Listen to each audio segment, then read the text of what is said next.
तो इतने बड़े बड़े शेयर करता रहता हूँ मैं आपको मैसेज, शॉर्ट वीडियो बनाते हैं एक। तो बेसिकली ये इसने मोल्ड बनाया है ना, कट कट कर रहा है, आप देख रहे हो। इसमें कोई छोटी है कोई बड़ी है, साइज अलग अलग है ना। तो ये एनालॉग सिग्नल होता है। तो इसको समझने के लिए बेस्ट एग्जांपल ये है कि हर एक सेगमेंट जो है ना, ये जो इसने बनाया है कट्स, इसको सेगमेंट बोल देते हैं। या मान लो बॉक्स है या फ्रेम है, जो भी है, उसकी डेप्थ गहराई पे निर्भर करेगा कि वेव की फ्रीक्वेंसी एम्पलीट्यूड कितना होगा। फ्रीक्वेंसी और एम्पलीट्यूड को समझने के लिए आप समझ लोगे कितनी तीखी आवाज़ निकालेगा और कितनी मोटी आवाज़ निकालेगा। सेम चीज़ आपके म्यूज़िक इंस्ट्रूमेंट्स में होती है। पुराने टीवी में देखोगे आप, जो मोनोक्रोम होते थे ना, उसके अंदर कोऑर्डिनेट सेव होते थे। कोऑर्डिनेट मतलब कौन से बिंदु कितना चमकेगा तो उसकी रोशनी की इंटेंसिटी कितनी है, तीव्रता कितनी है। एक एक एक एक करके वो बिंदु जगते थे सारे, पर एक सेकंड कितने 60 बार जग जाते थे वो, पूरा स्कैन करके के हमें पिक्चर फॉर्म हुई दिखा दी जाती थी। उसी से रिदम बनता है, उसी से पिक्चर बनती है। ये एनालॉग सिग्नल है। डिजिटल सिग्नल में मैप कर देते हैं, बेसिकली कोडिंग कर देते हैं हम। कोई चीज़ ऑन है कि ऑफ है, बड़े सारे स्विचेस ऑन ऑफ होने से हम कॉम्बिनेशन बना देते हैं। जैसे मान लो डिक्शनरी है, अगर मेरे पास 8 स्विच हैं और वो उसमें से कुछ स्विच ऑन है कुछ स्विच ऑफ है, तो मैं उसका कॉम्बिनेशन नोट कर दूंगा कि इस स्विच के ऑन होने से ये शब्द बनता है, और इस नंबर स्विच ऑफ होने से ये शब्द बनता है। सिमिलरली मोर्स कोड से प्रभावित है, जो 1830 में इन्वेंट किया गया था। उसी से इन्होंने बाइनरी कोडेड डेसिमल्स बना दिए, जिसे हम मशीन कोड बोलते हैं, जो कि 0 और 1 की फॉर्म में स्टोर होता है। आने वाले समय में हम क्वांटम लेवल पर जाकर कंप्यूटिंग करेंगे। क्वांटम कंप्यूटिंग का मतलब होती है, कंप्यूटिंग का मतलब ही कैलकुलेशन है। कंप्यूटर वर्ड ही कैलकुलेशन से आया हुआ है। पहले अबेकस होता था, मण के हम गिनते थे। उसके बाद हम डिजिटल कंप्यूटर्स में आ गए। क्यूबिट की सुपरपोजिशन जो होती है ना, ऑब्जर्व करने के पैटर्न होते हैं। जैसे मान लो हम पहले क्या करते थे, सिग्नल को एक एक करके पढ़ रहे थे ना, लेकिन इसमें हम मल्टीपल सिग्नल्स को एक साथ पढ़ पाएंगे। सपोज टोल प्लाजा है, अगर सिंगल रोड होगा, वन वे रोड होगा, तो एक एक करके गाड़ियां जाएंगी। टोल प्लाजा में 8-10 गाड़ियां एक साथ जा सकती हैं। अब कौन सी गाड़ी किस रफ्तार से पहुंचेगी, कौन सी पहले पहुंचेगी, वो पैटर्न हमें एनालाइज करना है। पॉसिबिलिटी क्या है, मतलब कौन सी गाड़ी की पहले पहुंचने की पॉसिबिलिटी है, कौन सी गाड़ी की लेट पहुंचने की पॉसिबिलिटी है। उसी से हम 0 और 1 डिफाइन करते हैं कि हमारा डाटा 0 की तरफ जा रहा है कि 1 की तरफ जा रहा है। बेसिकली बाइनरी कोडेड डेसिमल्स का ही है, पर जैसे ये देखो ना, आपको ये कोड दिख रहा है, तो उसमें 0101 के आगे ये ग्रेटर देन के साइन दिख रहे हैं ना। तो possibility of having greater than 0, मतलब 0 होने की पॉसिबिलिटी ज़्यादा है तो ये 0 मान लेगा। 1 की पॉसिबिलिटी ज़्यादा है तो 1 मान लेगा।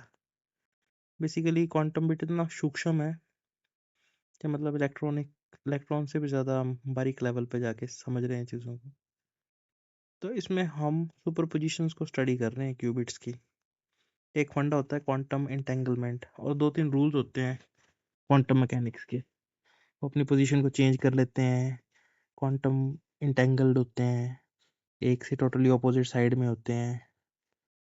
तो बेसिकली हम इनके बारे में पढ़ेंगे, ये बलोच स्फीयर वगैरह के बारे में, तो हम ज़्यादा बेटर समझ पाएंगे। अभी तो मोटा मोटा समझने के लिए आपको आइडिया दे रहा हूँ मैं। अगर आपने ये मैसेज समझ लिया ना, तो आपको कंप्यूटर साइंस का कोर लॉजिक समझ में आ जाएगा कि कैसे कंप्यूटर साइंस काम कर रही है। उसके बाद इतना ज़्यादा नॉर्मलाइज तो नहीं किया जा सकता इसको ऑब्वियसली, लेकिन समझने के लिए एक एप्पल ही मान लो। इंग्लिश में हम एप्पल लिखते हैं ना, APPLE। जब ये आता है तो हमारे दिमाग में एप्पल की इमेज फॉर्म हो जाती है। हिंदी में सेब बोल देते हैं, हिंदी वर्णमाला में स एक ही मात्रा और वो सेब हो गया ना। किसी और लैंग्वेज में इसको कुछ और बोलते होंगे फ्रूट को, जैसे फ्रेंच में हम पोमे बोलते हैं। तो उसी तरह से अलग अलग भाषा में अलग अलग मीनिंग होते हैं। अब एनालॉग तो मतलब सिंपल है, जैसे पिक्चर ड्रॉ कर दी तो एनालॉग हो गया वो। डिजिटल में अगर एप्पल लिखना है तो ऐसे लिखते हैं।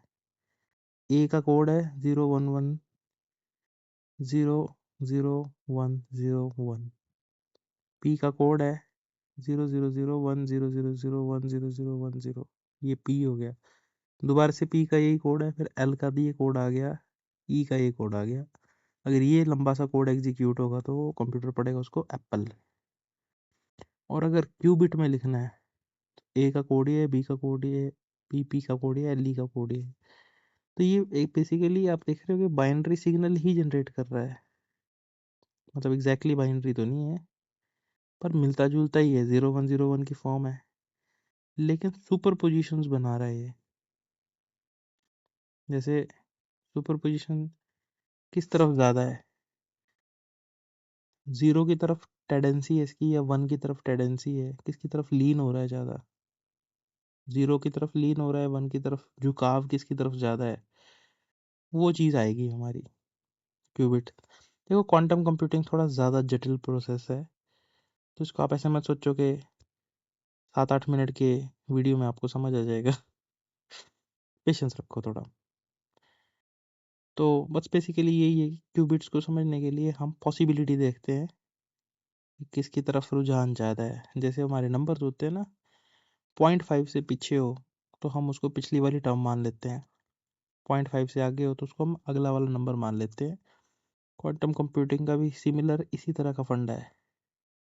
हालांकि ये बहुत सूक्ष्म लेवल पे होती है, इसके अंदर हमें इंटरनल रेजिस्टेंस नहीं चाहिए, इसको मेज़र करना मुश्किल है। तो इसके लिए हमें सुपर कंडक्टर्स वगैरह और कूलिंग वगैरह स्टेट में रखना पड़ता है, इसको क्रायोजेनिक वगैरह में।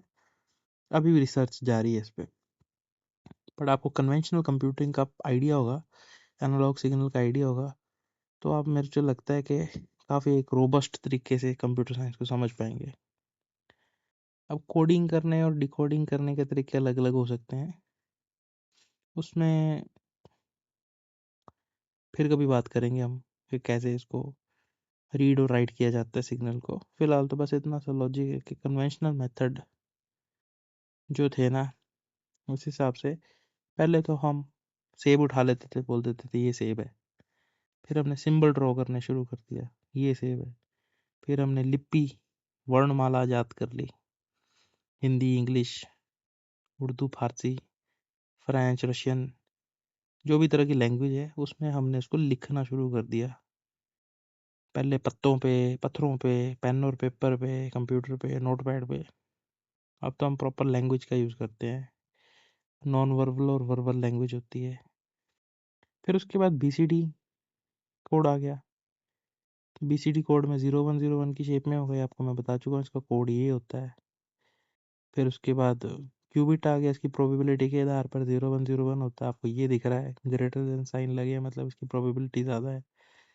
तो इसमें एरर्स भी होते हैं, पर इसमें एरर करेक्शन मैकेनिज्म भी होते हैं, ये भी फिर बाद की बात है। जितने बारीकी में हम जाते जाएंगे ना, उतनी जटिल होती जाएगी टेक्नोलॉजी, आसान भी होती जाएगी बिकॉज हमारे पास पावर भी आ रही है। फिर एक और इलुस्ट्रेशन है, अप्रोक्सीमेट स्केल बताता हूँ आपको, उससे एकदम क्लियर हो जाएगा मैं क्या बोलना क्या चाह रहा हूँ। रियल एप्पल होता है ना, वो होता है 6 से 8 सेंटीमीटर का। सपोज करते हैं हम 6 सेंटीमीटर का एप्पल होता है एक, ठीक है। अगर हम उसको शब्द में लिखेंगे ना, तो हम 4 mm में APPLE या सेव लिख देंगे पेन से, कागज में। 4 mm का स्पेस घेरा इसने। अगर मेरे को डिजिटल सिग्नल में लिखना है ना, तो 1⁻6, मतलब लगभग लगभग हम 10 लाख शब्द लिख सकते हैं 1 मिलीमीटर में। 1 मिलीमीटर छोटे जितने सर्किट के अंदर ना 10 लाख बार हम एप्पल एप्पल एप्पल लिख सकते हैं, मतलब 10 लाख फ्रूटों के नाम लिख सकते हैं 1 मिलीमीटर की चिप में। 1 मिलीमीटर पता है कितना होता है ना, उतना ही। और 1 सेंटीमीटर में इंटू 10 कर लो, मतलब 1 करोड़ बार लिख सकते हैं ये शब्द। और 5 सेंटीमीटर इंटू 5 कर लो, 5 करोड़ बार। एग्जाम्पल दे रहा हूँ आपको। लेकिन जब हम क्यूबिट में जाते हैं ना, तो क्यूबिट में 1 मिलीमीटर कह के 15 जीरो लगा दो, मतलब इतना ज़्यादा छोटे लेवल पे हम बात कर रहे हैं इतने ज़्यादा छोटे लेवल पे हम डाटा को रीड राइट और प्रोसेस कर रहे हैं। समझ सकते हो आप? खरबों खरबों खरबों टाइम्स, अरबों खरबों टाइम्स हम एप्पल लिख सकते हैं, प्रोसेस कर सकते हैं, रीड कर सकते हैं। क्वांटम स्केल इतना छोटा है। क्वांट का मतलब ही होता है कैलकुलेशन, और क्वांटम मैकेनिक्स मतलब कैलकुलेट कर रहे हैं सूक्ष्म लेवल पे, छोटे से छोटे लेवल पे ब्रेक करके कैलकुलेशन को बोलते हैं क्वांटाइजेशन। तो यही है क्वांटम कंप्यूटिंग, छोटे से छोटे लेवल पे जाके कंप्यूटिंग करना। पर उसके लॉज बदल जाते हैं, फिजिकल प्रॉपर्टीज चेंज हो जाती हैं चीज़ों की। बिकॉज जो हमें तिनका दिख रहा है ना, छोटा सा मैटर दिख रहा है दाना, वो तो फिजिकली विजिबल है।